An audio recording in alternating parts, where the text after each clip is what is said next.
علی بھائی، یہ زمین کیسے گھومتی ہے اور کیوں کبھی سردی تو کبھی گرمی ہوتی ہے؟ واہ عمر بھائی، تم نے تو بڑا دلچسپ سوال پوچھ لیا۔ دیکھو، زمین ایک گیند کی طرح گول ہے اور یہ ہمیشہ اپنے محور یعنی ایکسس پر گھومتی رہتی ہے۔ جیسے ہم گھومتے ہیں تو چکر کھا کر گر جاتے ہیں، مگر زمین کو اللہ نے خاص طریقے سے بنایا ہے کہ یہ اپنی جگہ پر گھومتی رہے۔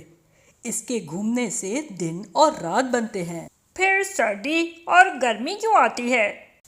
کیا زمین کو کبھی بخار ہو جاتا ہے؟ نہیں موسیٰ بھائی، زمین کو بخار نہیں ہوتا۔ دراصل زمین سورج کے گرد بھی گھومتی ہے اور اس کا جھکاؤ ٹلٹ ہونے کی وجہ سے کبھی ہم سورج کے قریب ہوتے ہیں تو گرمی ہوتی ہے اور کبھی دور ہوتے ہیں تو سردی۔ جیسے ہم کبھی چولہے کے پاس بیٹھ کر گرمی محسوس کرتے ہیں اور کبھی دور جا کر ٹھنڈک۔ اچھا، تو یہ موسم بدلتے ہیں، لیکن چاند کیوں کبھی پورا گول اور کبھی آدھا نظر آتا ہے؟ دیکھو، چاند زمین کا دوست ہے اور ہمیشہ اس کے گرد گھومتا رہتا ہے۔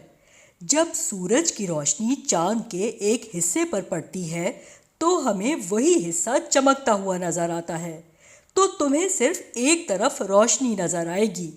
اسی طرح چاند کی شکلیں بدلتی ہیں۔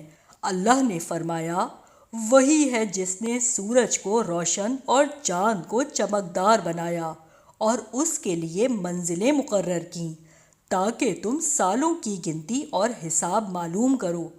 سورہ یونس آیت نمبر 5۔ سبحان اللہ! لیکن جب چاند غائب ہو جاتا ہے تو کہاں چلا جاتا ہے؟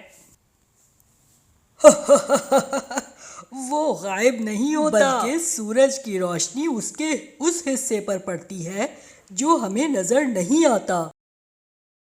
یہ سب اللہ کی قدرت ہے کہ ہر چیز ایک حساب سے چل رہی ہے۔ علی بھائی، تم تو سائنسدان لگتے ہو، یہ سب تمہیں کیسے پتا؟ یہ سب قرآن اور رسول اللہ صلی اللہ علیہ وآلہ وسلم کی تعلیمات میں ہے۔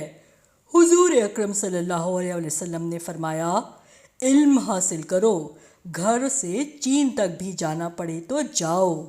اس لیے میں کتابیں پڑھتا ہوں اور اللہ کی بنائی ہوئی کائنات پر غور کرتا ہوں۔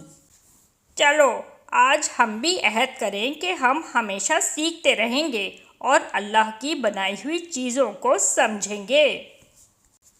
دیکھو بچوں، اللہ نے زمین اور آسمانوں کو حکمت سے بنایا ہے۔ ہمیں چاہیے کہ علم حاصل کریں، کائنات پر غور کریں اور ہر چیز میں اللہ کی قدرت کو پہچانیں۔